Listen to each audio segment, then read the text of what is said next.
Oh, well, the video don't want to play for y'all tonight. But we're going to let the church roll on since it don't want to play. Anyway, welcome to Conversation is Art. Hope everybody's doing well. All is well here in this camp. Miss Y'all, was it last week I wasn't on? I can't remember. I've been doing too much. Been doing too much. Anyway, we know this month it is. What do y'all think we're celebrating this month? I guess should I say giving recognition to? It is National Mental Health Month. May is always that time. And you all know that sadly, we're having more mental health issues going on every day. So we need to be mindful. So May is Mental Health Awareness Month. And hopefully, I'm going to be able to play this video. This is one of our guests who has been on, not in a while. She's with Willow Grace Wellness, and she had a little message that she had this morning on her Facebook page. So I'm going to share that with you all. Hopefully it works okay.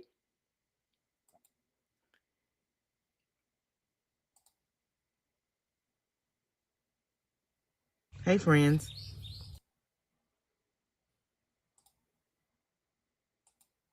It's Mental Health Awareness Month, and today I'm bringing you a message from the front seat of my car. You see, this morning started off really good.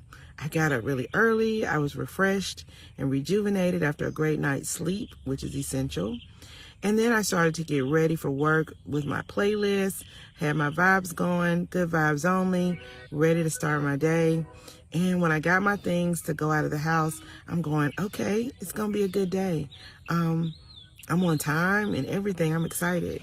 And I walked out of the house and realized, girl, guess what? You don't even have your keys. You left your keys in your room. So I can't go anywhere. I'm stuck until somebody brings me a spare set of keys. But I said all that to say this.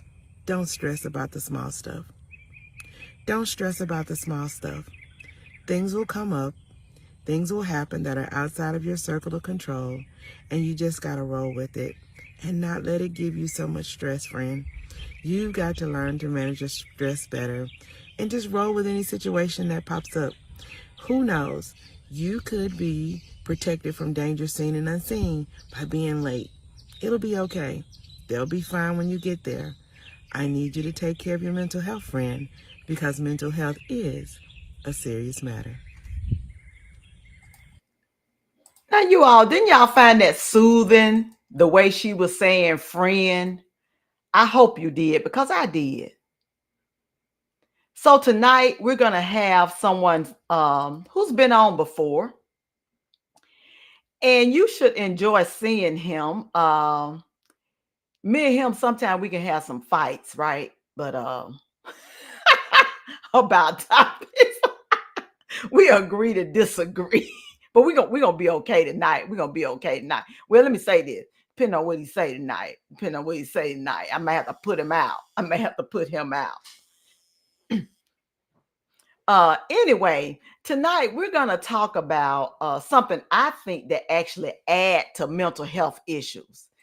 And they got all these dressed up names they want to call it. And you all have seen the flyer. And I kind of like have an issue because when there's an issue in the world, why is it that we always have to come up with some palatable way to make the people that created the issue feel good about themselves because they don't want to change and fix it because they caused the problem, but then they want to turn it and put it on the people that are being greatest affected by it. So I have my friend Verlon Salley. I'm just gonna bring him on in. Y'all see him. Hello there. How you Hey, doing? hey, I got plenty to talk about just from the intro and all. I'm good. I'm good. That's good. Well, welcome. Glad to have you with me. And I asked him to come on because you all, this is Mental Health Awareness Month, and you all, we don't think about a lot of times the barriers that we have in healthcare. They are mentally exhausting. I just had an experience a couple weeks ago which I'll share as we go along in the show, not for myself, but someone in my family. And I was like, my goodness, just think if I hadn't been a nurse, what kind of outcome this would have been. So, Verlon, what's been going on in your world? What's been going on in your world? Woo. Well, honestly, since we started with mental health, I feel good. I mean, no stress, nothing that I'm particularly stressing about. As far as work, a lot of social determinant of health education, me providing that education to the masses, Uh whether it huh. be internally to UAB health system or externally to different associations and professional affiliations that maybe never focused on health equity before and didn't understand what it was about. And then personally, Mother's Day just passed. My mother's 79 years old and still 35 years old in her mind. So she still talk to me like I'm in her house. Hey, But hey, and she gonna be doing it if she live to be 100. My mom used to tell for me, real. my mom used to say, she said, I don't live, she said, I don't care if I live to be 110 and I'm wrinkled as Rip Van Winkle, I'm still your mama. Yep. Yep. So It yeah, is. so everything's good on my end. Everything's good. Well, that's Um, good. That's good. So yeah. you all, I invited him in particular because he is the vice president of health equity at the University of Alabama at Birmingham Hospital. Okay, UAB. But as you notice, I got him listed here as a health equity advocate, and Mm, he was actually that before he even got this job, been an yeah. advocate Mhm. for health. And some of you may have not heard of this social determinants, and I put slash discrimination in healthcare because I am not going to let them off that easy to say, oh, it's just the determinants. No, y'all got some discrimination embedded in here. And long as I'm walking and talking, I'm going to call a thing, as Mhm. Ayana would say. So, Verlon, I know you've been more intense in this work, what, the past, is it 2 or 3 years? How long have you been doing it officially now? Would you believe 4 years, Val? Oh my God, you started so right after COVID started. Yeah. Well, kind of right at the very beginning. Beginning. See, Yeah. isn't it amazing how COVID just have our time line off Yeah. as to when Yeah. things happen? So let's explain to people what social determinants in Sure. healthcare mean. So the way we define it, or if you Google the word, it'll probably come up with circumstances which people are born in, where they live, where they work, where they play worship, all of their social activities. Mm-hmm. And because of those situations, live, work, play, social activities, education, it determines it. Those situations could determine non-medical factors of your outcome of your medical factors. So bottom line is, let me give you an example. I probably explain it better than an example. If I told you you needed some pain medication Mm-hmm. to your knee surgery or whatever event that you had in life where you required pain medication, I have to, or at least I should, as a clinician, consider where you live, work, or play, because you probably can't even get the prescription filled. You might not even live anywhere near a CVS or a Rite Aid or a Walmart or a pharmacy. Mm-hmm. You need to consider how I talk to you about that prescription because of your health education, because of where you grew up. It may have never been a priority for you. So for me to say, take this 2 times a day, you probably want to ask some questions, but you don't because you don't know what questions to ask. Um, Again, because of your situation where you live, work, or play. I didn't even ask you, can you afford the medication? True. So there's those social determinants can determine your health care and your health outcome. So that is what's considered the social determinants or the social drivers or the social predictors. You have all these different buzzwords because some people think it's political in nature to say social determinants of health, but get an It's idea. what I said. Yeah. Discrimination. And I guess my thing is this. We've been having this conversation. We were talking about this when I was in nursing school, Mhm. and probably well before that. It's not like they did not know, just based on the nature of how things were. I mean, goodness, 1960 wasn't that far away. Mhm. They people act like 1960 was 1,000 years ago, and it wasn't that long ago with access to health care and Mhm. all of that. And also, oftentimes, even though you're educated, people have a tendency to think that just because someone is educated, that means in all things. Right.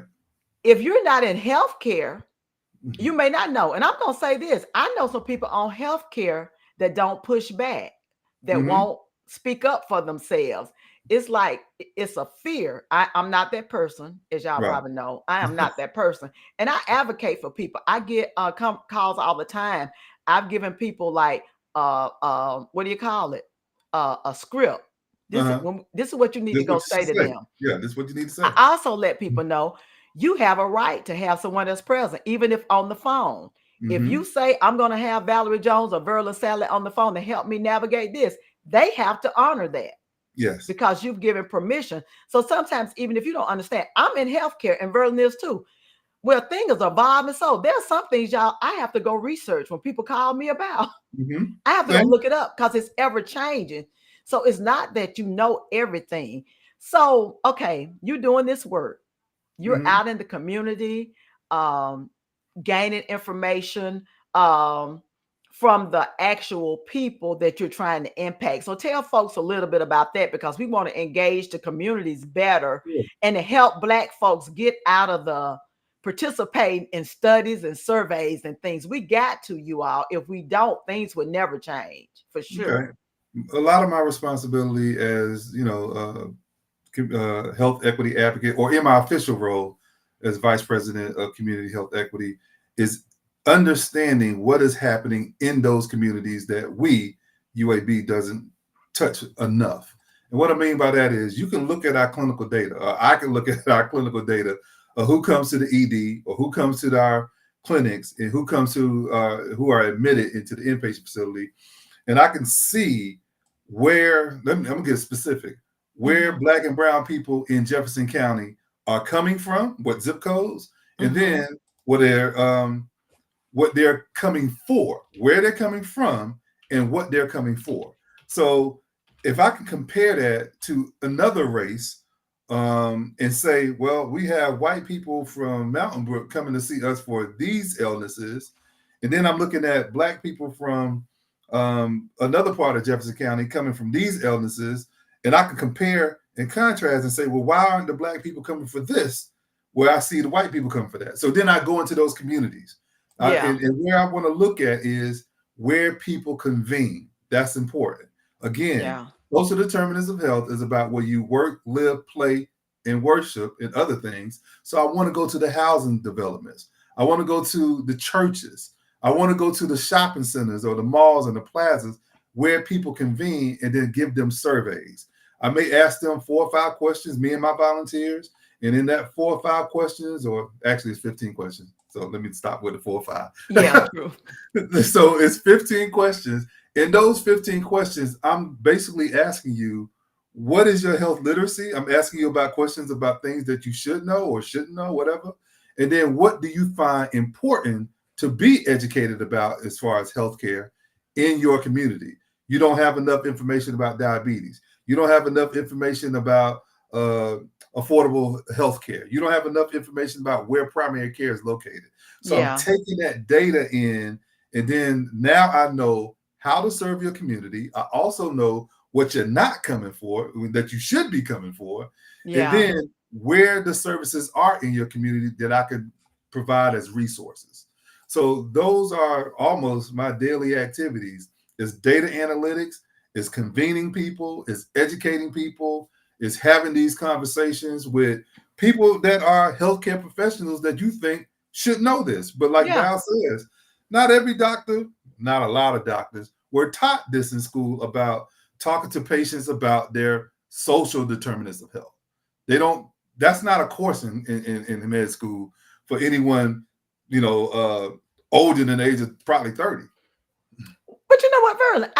I feel like they don't want to evolve because, like I say, this is not a new conversation. Uh-huh. They're changing the name as to what they call. I remember when I was in nursing school, we did all the research for one of our instructors studying the healthcare of children in the Black Belt. Mm, Care has gotten almost non-existent in the Black gotcha. Belt. This was in 1986 to 1988. So my thing is this: all they want to do is study and talk, study and talk. Okay, Yeah. that I is hear it.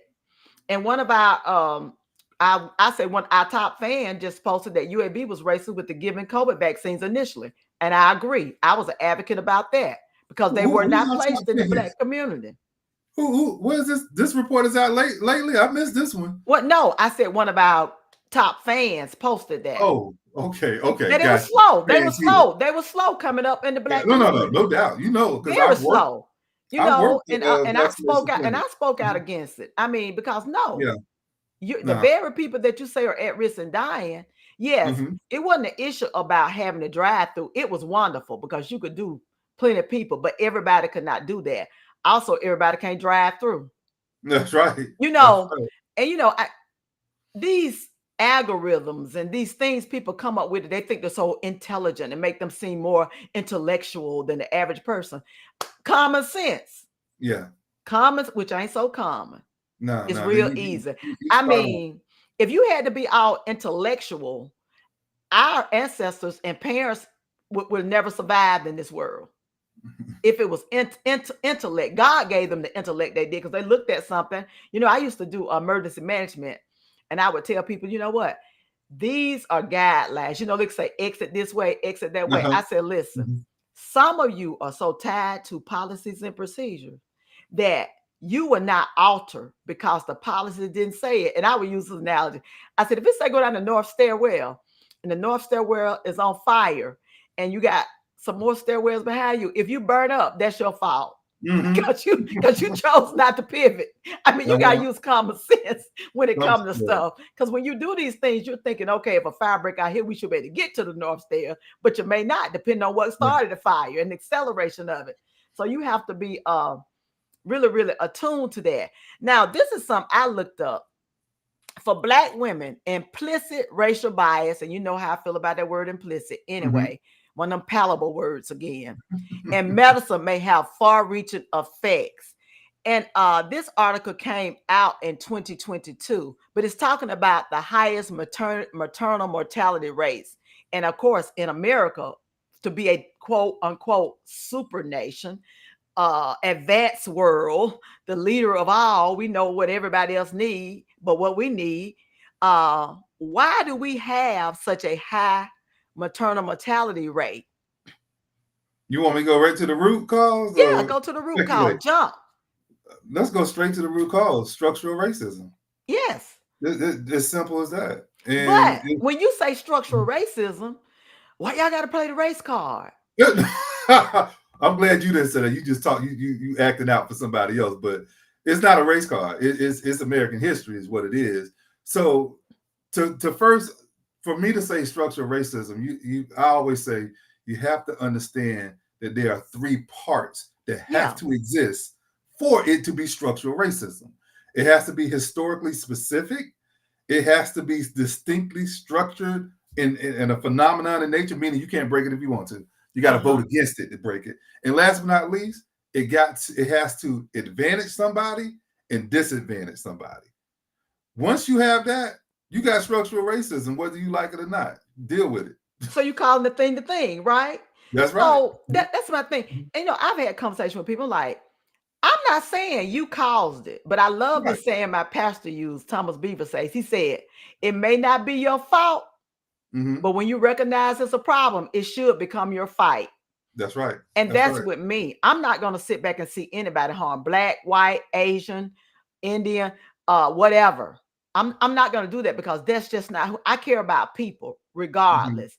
But it's almost like Black folks are being made to want us to feel guilty for speaking up You said about black this people? stuff. Yeah, no, I'm saying that's what they want. Y'all trying to say it's us, but it's y'all. Y'all got the problem. No, you need to fix this. And that's why I think this is a slow drag with resolving things because nobody really wants to. And I'm just going to say this. I'm going to say 55 and above white males could correct 90% of what's wrong with dealing with structural racism or other barriers, all the isms, if they wanted to, sincerely wanted to. It's not. It's almost like they are tied to the fact that somebody want to dig a hole and put them in.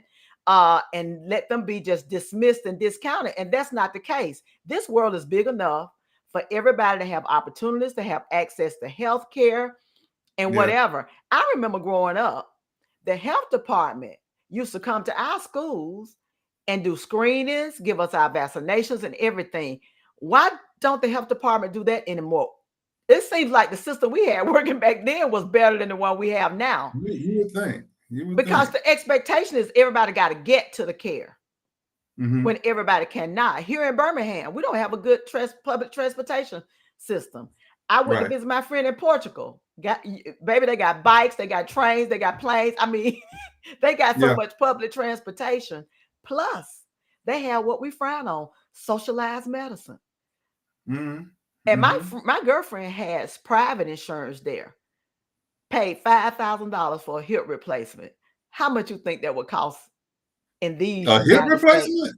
Shoot, it would cost $5,000 just for the equipment to put in. Hey, Not all even your to listen, all your screening and the yeah. MRIs and the workup. No, that's gonna be more than 5,000. Yeah, $5,000. And her orthopedic surgeon is the one that called to do her follow-up when she got Wow. home. And she Okay. said, she asked him, why are you calling me? He said, I did the surgery the first few days post-op. I need to hear how you doing. Then my Good. nurse will kick in. So Good. totally different. But now we're the great nation. Uh-huh. And though we got more sick people. Um, so especially with this maternal death, Yeah. I'm like, this, especially these eclamptic deaths, I'm like, why are women dying? I recognize when somebody's in trouble. I mean, it ain't that hard to tell when somebody's blood pressure up, but somebody pregnant come and say their head hurt. No, they dizzy. Mm-hmm. Something's wrong. Mm-hmm. It's not Well, like they're making that up. yeah, but like I said, let me draw an even more direct line for structural racism as the root cause. Okay, Mm-hmm. there's a lot of symptoms, but the root cause is the fact that there was at once upon a time, and probably still to this day, a group of people that didn't have respect for you as a Black woman. Mm-hmm. So if I come to you, or you come to me rather, for medical services, you're a pregnant mother. Once upon a time, I had no respect for you. Didn't think you were smart enough to even have an occupation. And now I'm treating people that look like you and other mothers, and I'm expecting you to adhere to whatever I say. Because in the back of my mind, that's that, what you call it, implicit, unconsciously, I expect you to listen to everything I say. So I'm telling you, here's the care you need. Here's the diet you need to be on. But you're saying, sir, I'm not feeling good. Or sir, I think I feel pain. No. How is this Black woman, this is what, the implicit bias, how is this Black woman who just came in off the street, who asked me to be her doctor, her OBGYN, have the nerve to tell me what's best for her? I've been medically trained. So that is how that structural racism seeps into your care. And now I'm not listening to you. Now I'm not paying attention to you. Now I'm not inviting you to be a part of the research or my education where I could learn, oh, maybe I should do some things differently for people that look and feel like this. So maybe they're going to require more than just a conversation to adhere to some of the things that I'm saying. And that's how it seeps in. And it has seeped in over time and time. We're 10, 12 generations in with this being a problem. But I still say it's because they don't want to change. See, to change, you have to have a desire to change. Mm-hmm. Dealing with all the stuff with DEI, they rolling that back. You know what I'm saying? Because they're being called on the carpet on some things that inherently people just tolerated. So now people are not doing that anymore. Now it's us. It's almost like, the robber breaks in your house and you go to jail. You know what I'm saying?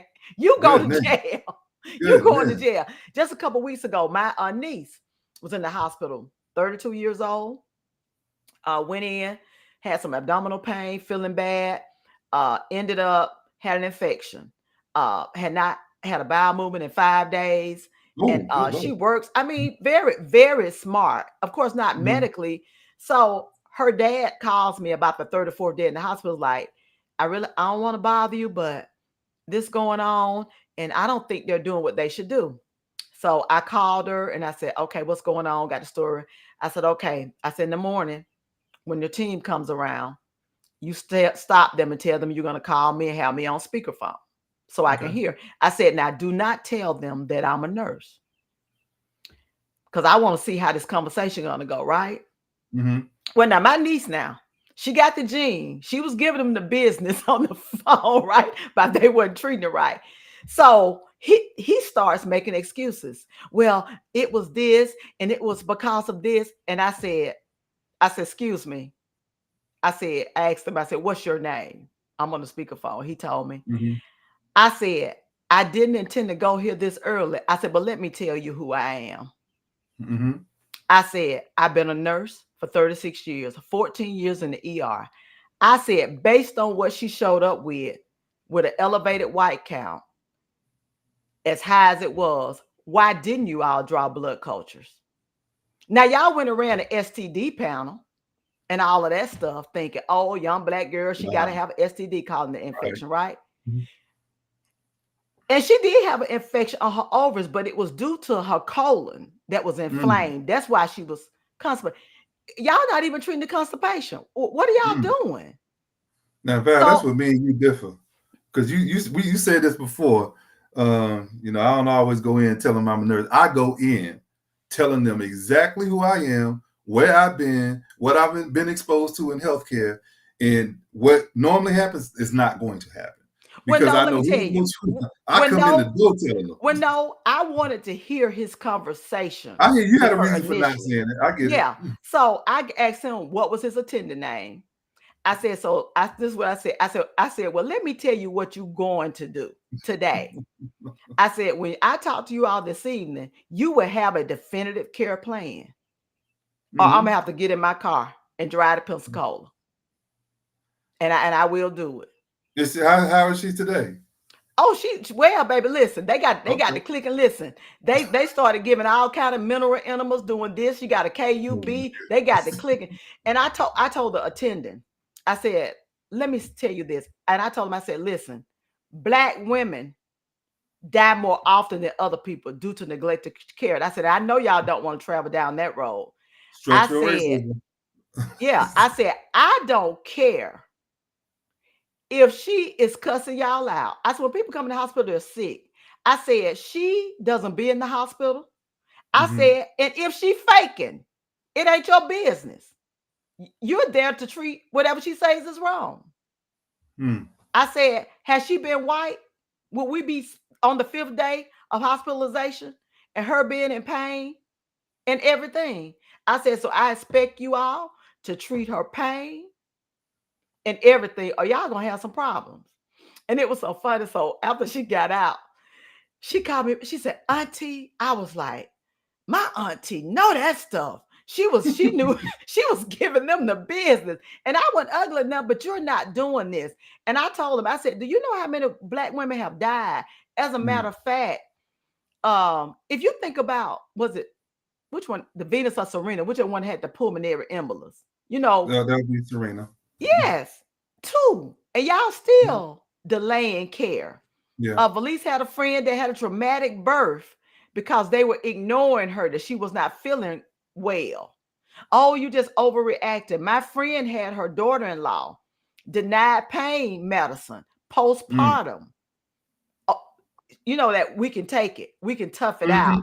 And the sad thing about it is that in our culture and race, we actually think enduring pain is some type of badge of courage. You know? I've been there. Like it's okay to hurt. And I'm not saying most times it don't even take a heavy narcotic.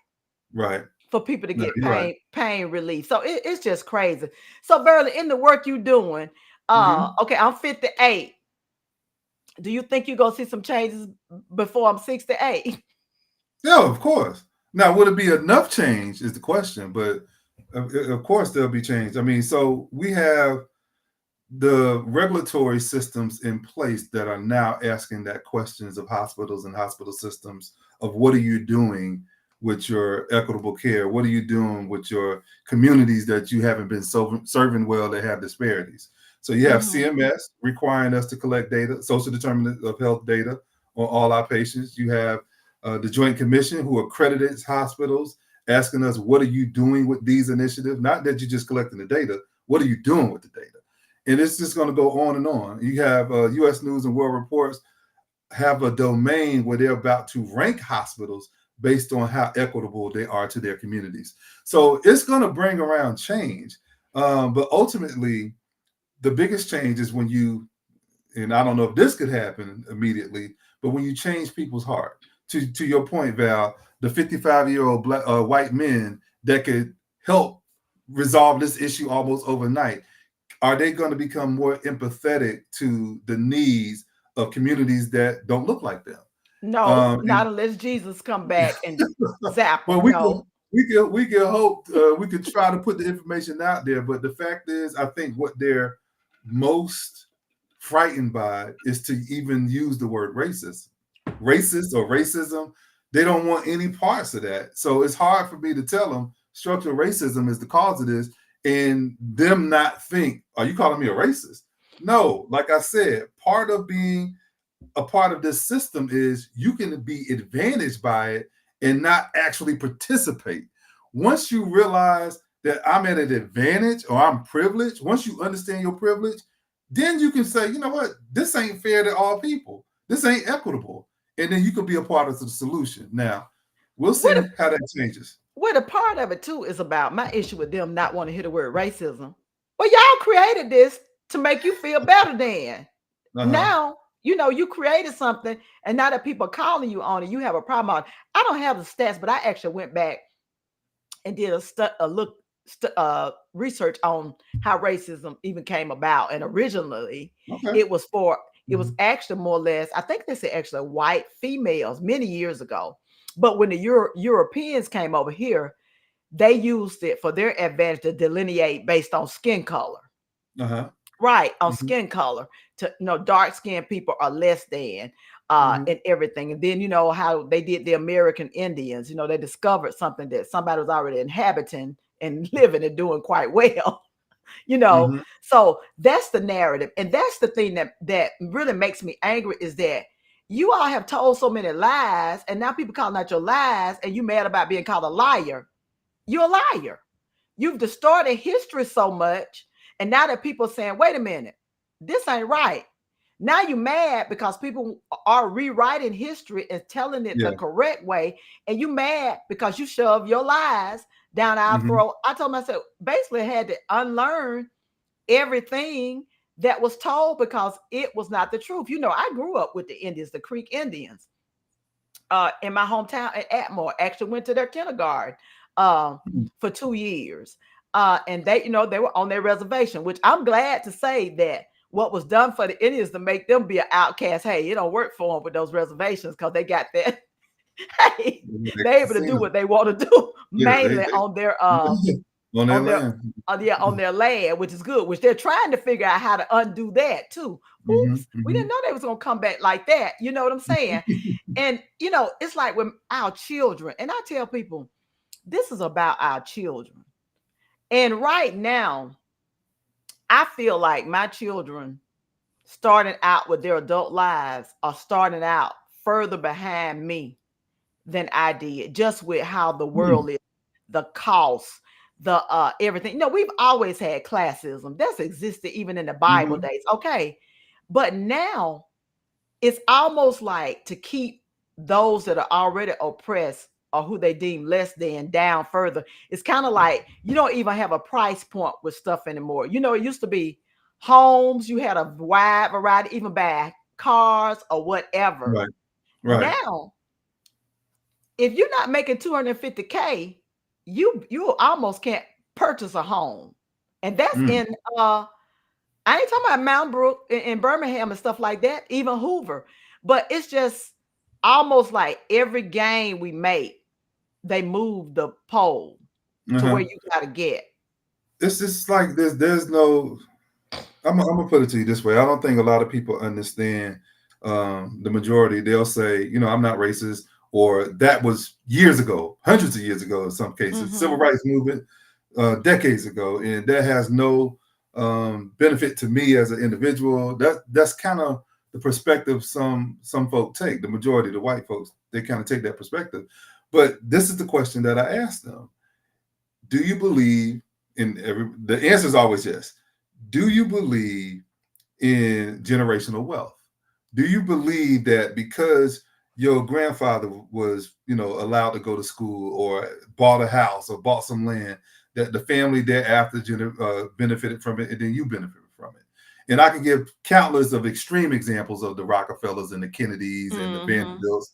I can give those extreme examples. And then almost everyone would say, yeah, everybody understands generational wealth, having a higher pedestal than the generation before you. Well, if you can believe in generational wealth, why don't you believe in generational poverty?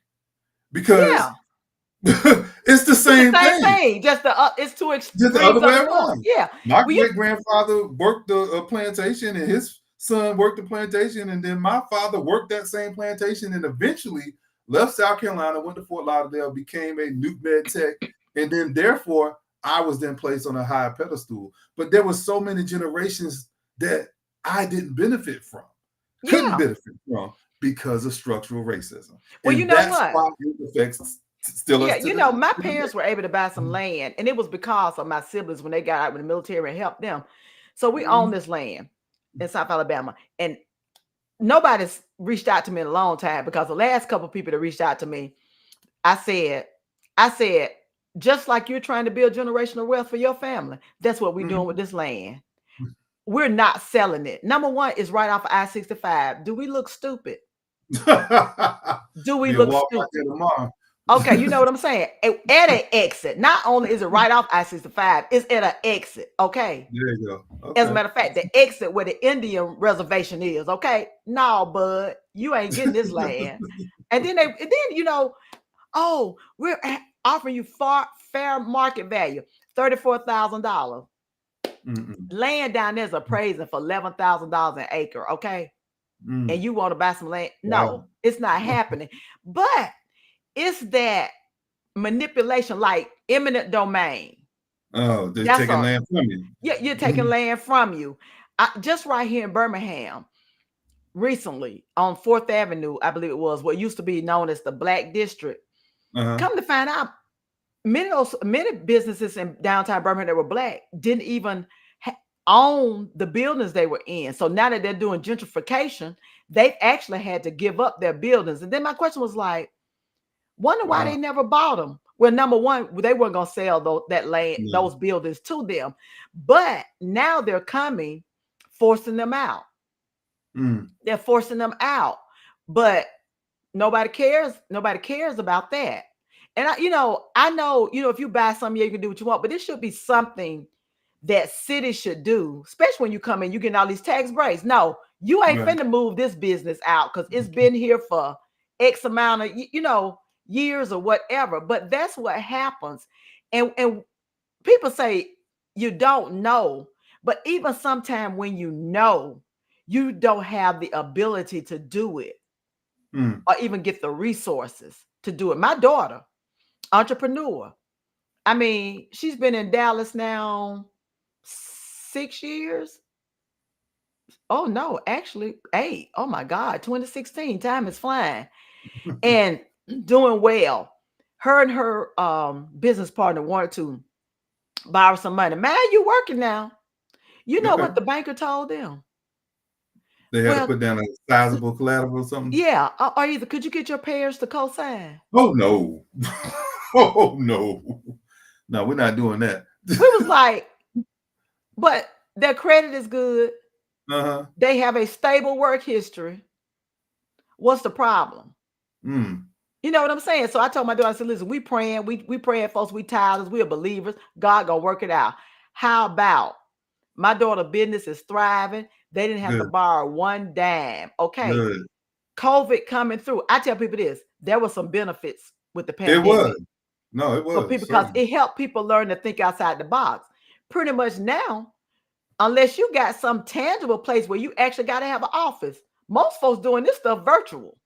They got mobile offices. She actually, they got a co-op. Okay. When she needs something, she get a space in the co-op. She said, Yeah, "Mom, if I yeah. need some long term, I can just go rent that for a short period of time."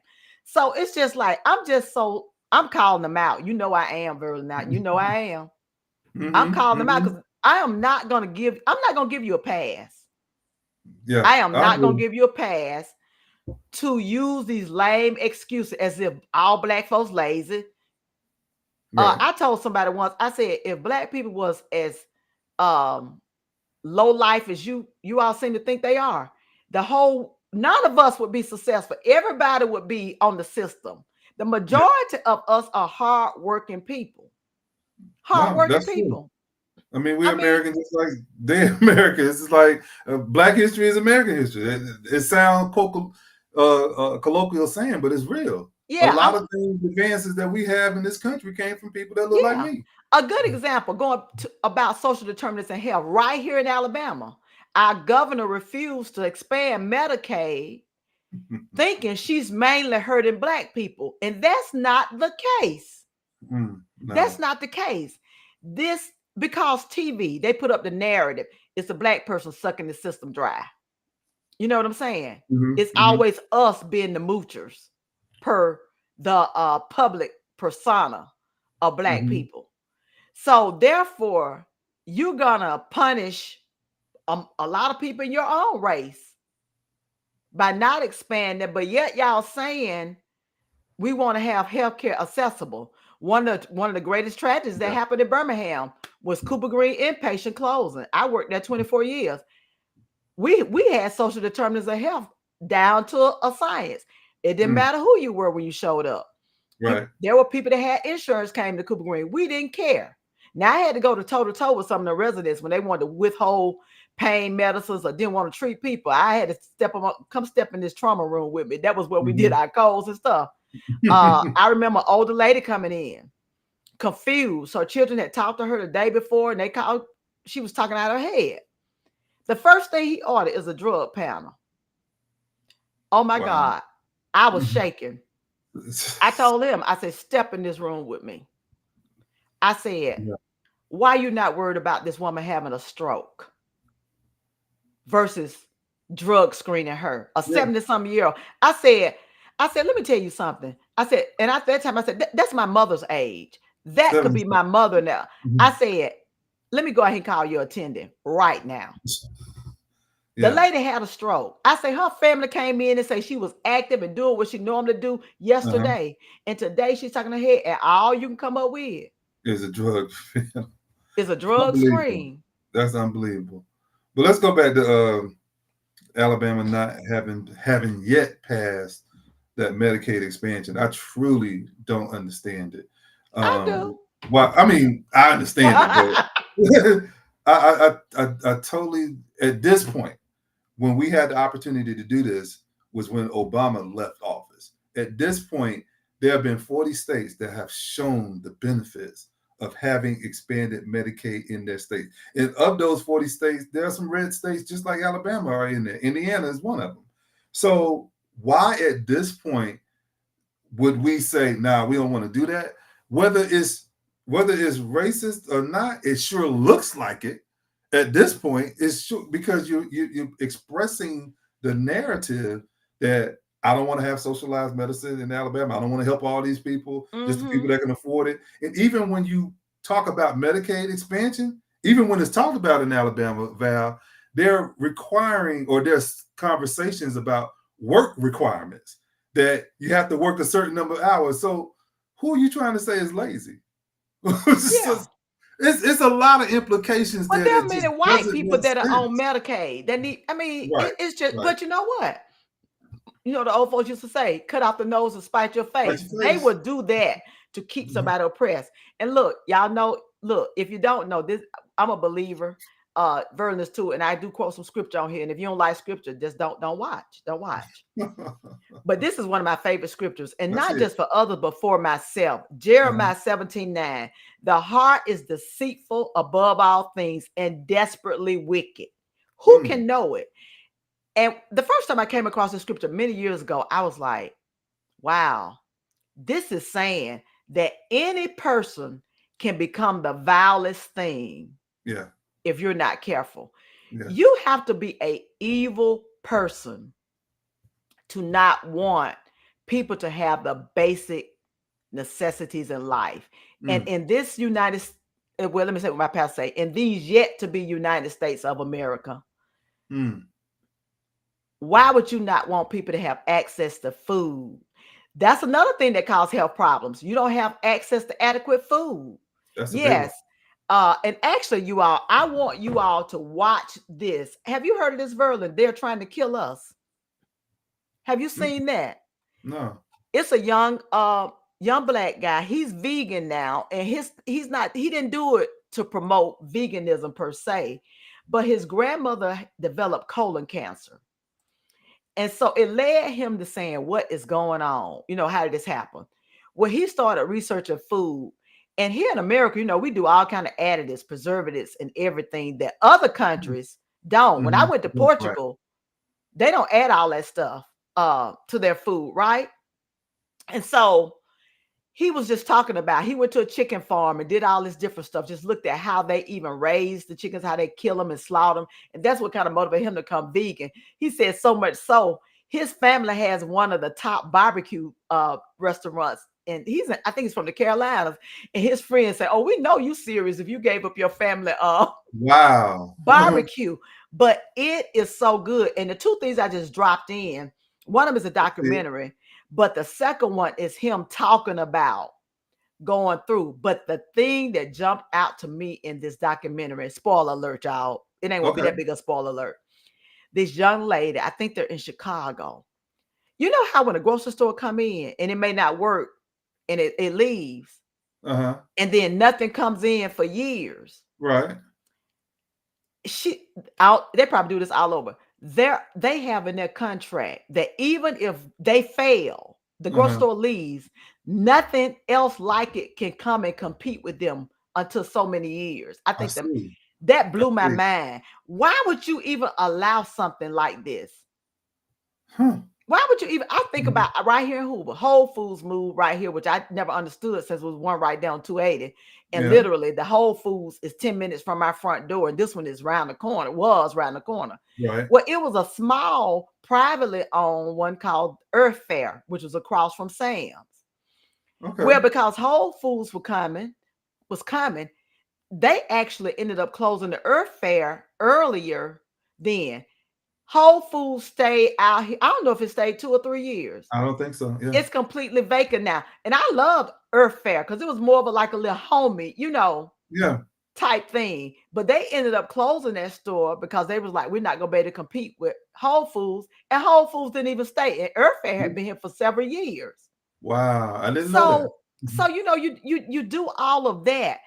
Fresh fruits and vegetables. I know the program that we're doing at Church Hill, part of is gardening to help people learn how Mhm. to garden again.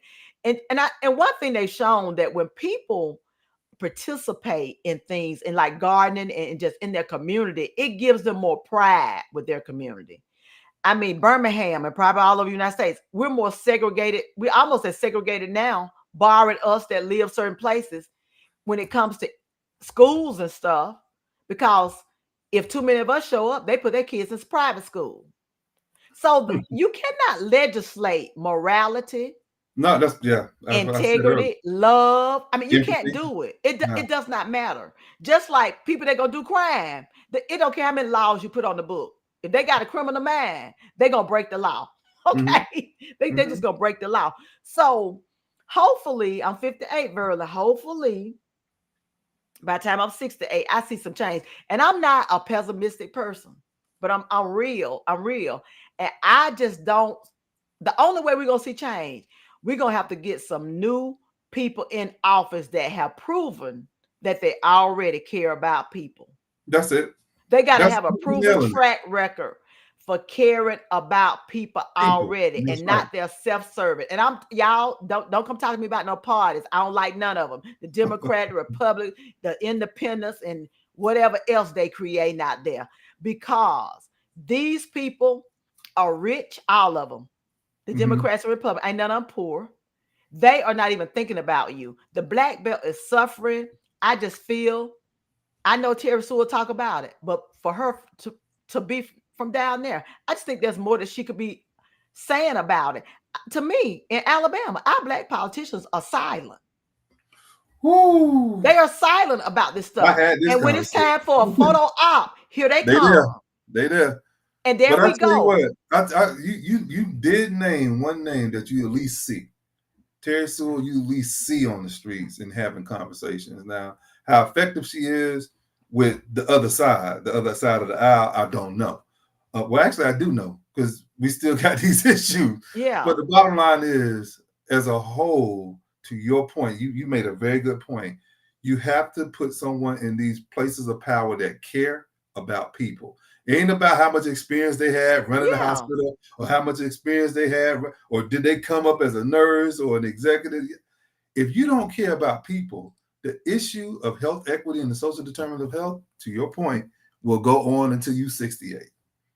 And The bottom line beyond. is you have to care about people. And Period. even, you know what, Verlon, even if they can't, they're not making any leeway because they don't have enough votes or whatever, at least be out here educating the people saying, Yes. hey, I've been trying to get this through. Yes. That's a I good see point, man. Valton trying to come on. I don't see your face yet, Valton. You coming? You coming? He's sneaking in here. I see the V, but I don't see him on camera. So I'm waiting for him to come on. Okay. But say something, rally up the people and say, this is what I'm trying to push through. Because if we need to go back to getting on buses, going to Montgomery, we have got to get out Yeah. and active, and start holding these people accountable. Because if we don't, and you all, let me tell you, I don't care if it's your cousin, vote them out. Vote him out. There Hey he is. You there. know, snuck on. Oh my goodness. We in Alabama. He wearing a Texas shirt. What's wrong with your connection? Where you at? His mic might not be working I don't like even hear that. you, Valton. Yeah. Say something. Yeah, you got it. I'm going to take you out. You messing up my vibe. Get your mic connected because you ain't Yeah, connected right. I had to get mine right, so I understand. I Yeah. do But understand. yeah, so we have got to start speaking up. Now, I will say this. Sheila Tyson, that's my girl. That's your girl? Okay. That's my Okay. girl. Because she Yeah. will speak up. She don't let nothing slide. That's for Sheila sure. go toe to Mhm. toe. Look, Yeah. Sheila pay attention to who being Uh-huh. left out. Mhm. Okay. And they had a problem with her. Oh, she too this, she too this. Oh, she set y'all straight. Hold on, he done took over the whole show. There you Oh. go. No. Hey I'm there. like, now you gave him the whole screen. Oh, mic's still not working. Where your mic at? You got your mic on. Uh No, you messed up. yeah. It happened to me too. It Yeah, happened to me Verlon too. had some problems too. Okay, Valton tried to come see y'all. That's what happened when he don't come on enough. His connection's Oh, off. somebody said you supposed to read verse 10 of that Jeremiah. What? I don't know. Miss Petway. Oh, let me see. That's my sister. Let me Oh, okay. see. Well, she ain't reading. Let me see. I Allie, just is okay. your She older want me. sister or Yeah, younger that's sister? my older sister. Then you need to read it. I Look, she got want you. me to read it. Hold I on a got you, minute. Miss Petway. She want me to read the what she told me she want me to read the You 10th verse. yeah, the 10th verse. Okay, I'm gonna start over 9th and 10th. There you go. The heart is deceitful above all things and beyond cure. Who can understand it? I, the Lord, search the heart and examine the mind to reward each person according to their conduct, according to what their deeds deserve. And y'all gonna reap it. A reaping No, is a coming.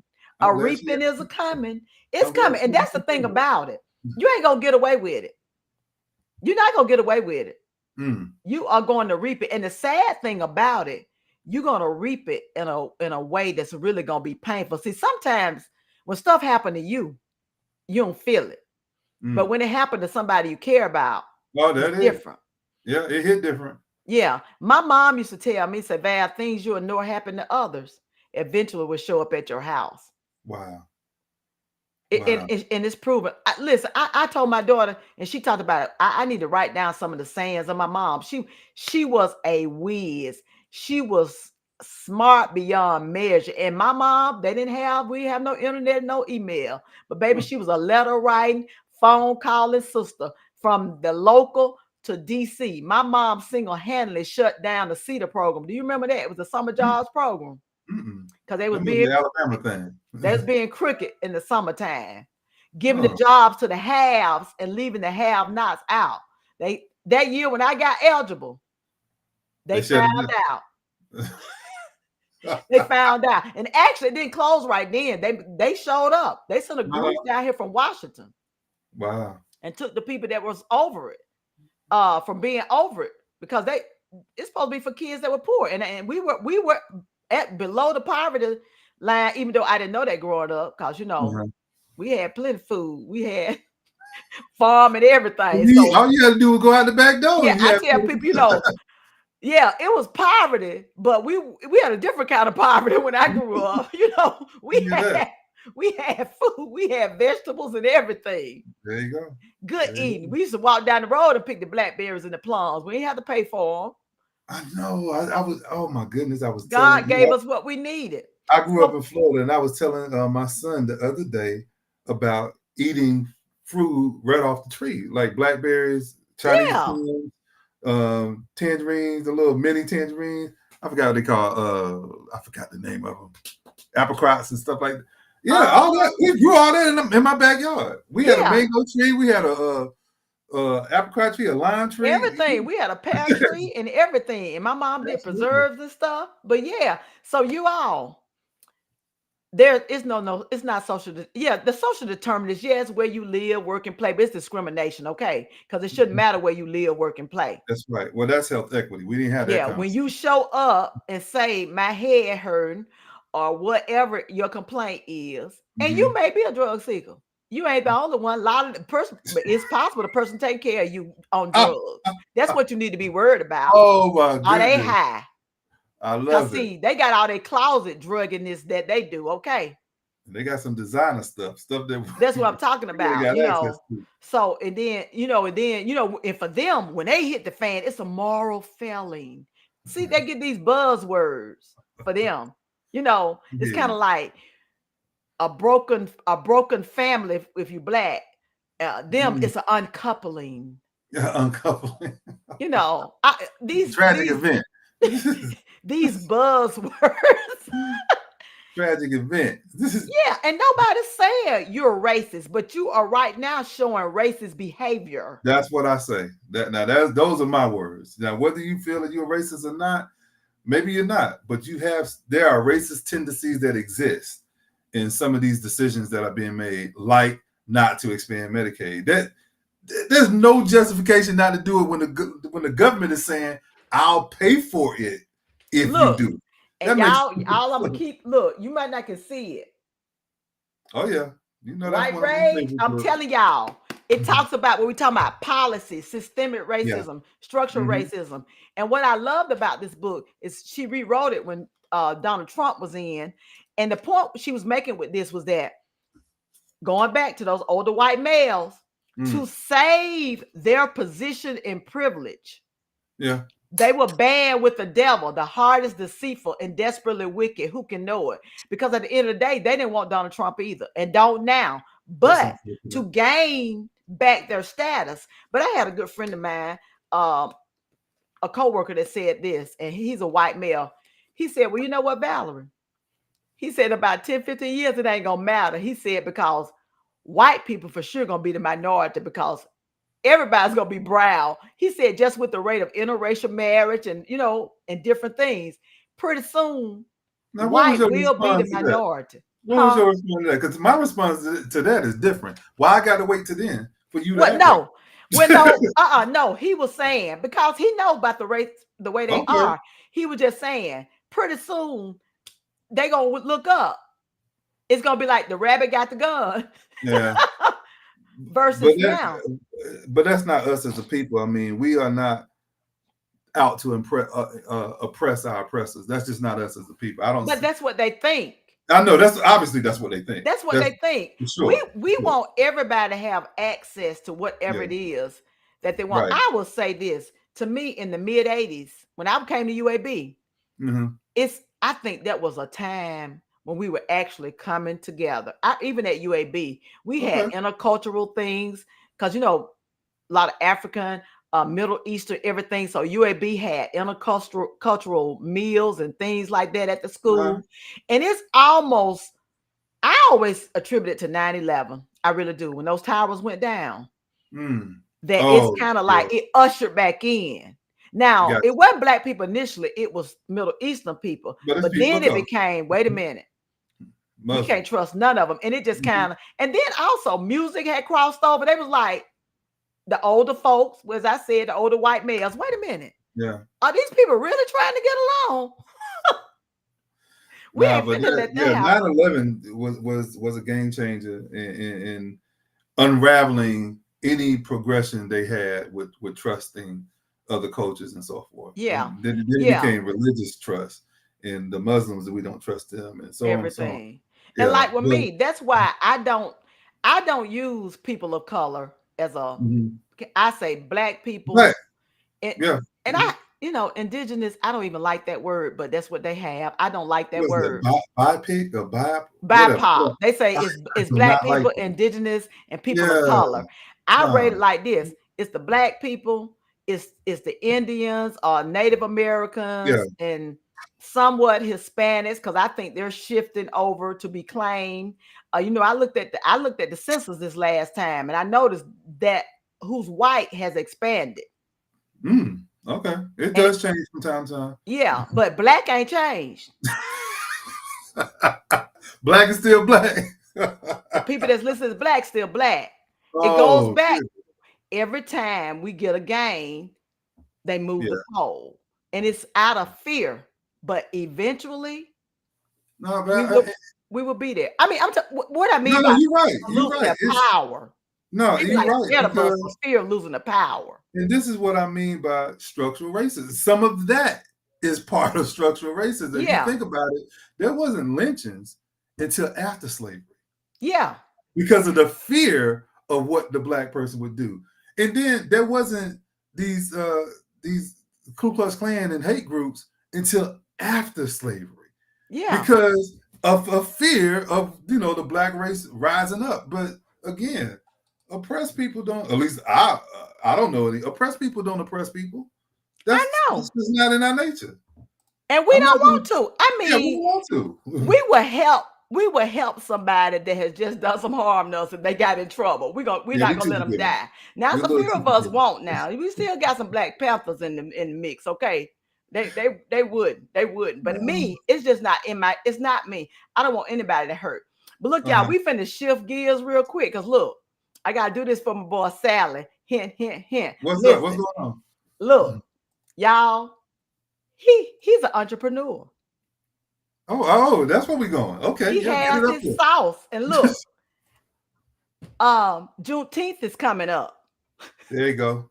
There you go. Hit them with the sauce, Get it y'all. with it. I'm a Yeah. I collect sauces, Mhm. okay? I've got sauces from all over, from far as Arizona, Texas, everywhere. I even found 2 females thus so far. But y'all, this sauce Mm. is the best sauce I have ever used in my life. And he got, was it Talk to him. original, mild? Is it spicy? Spicy and habanero. I ain't tried that habanero. I ain't going, but I like the spicy. Y'all, it is delicious. It's affordable. So go on Hmm. this website and order you some. Now, Get you some if sauce. so look, so it is good. Hit them with the sauce. And it's not a barbecue sauce. What All do you purpose. call it? It's a All purpose sauce. it's all All purpose. purpose. I put it on pork chop, chicken, whatever. Okay. It is delicious. Poultry, beef, pork, fish. Make it work. I put it on potatoes. Yeah, it Eggs. is delicious. It is Yes. delicious. So go out there, I click on buy appreciate that, some of the Pat. sauce, support our people in their businesses. You keep buying your crap, but buy some of this too. This tastes better. And y'all, it lasts a long time. Well, I yeah. mean, it Absolutely. does. Because you don't have to just saturate your food No. with it to get the Mm. flavor of it. So I wasn't gonna dare let you go off No, Verlon I without appreciate you. No, I appreciate putting your business up there. So I enjoyed you. Now next week, Verlon, you gotta watch. it. Cause Okay. let me tell you, I got these two sisters coming up, okay? Uh-huh.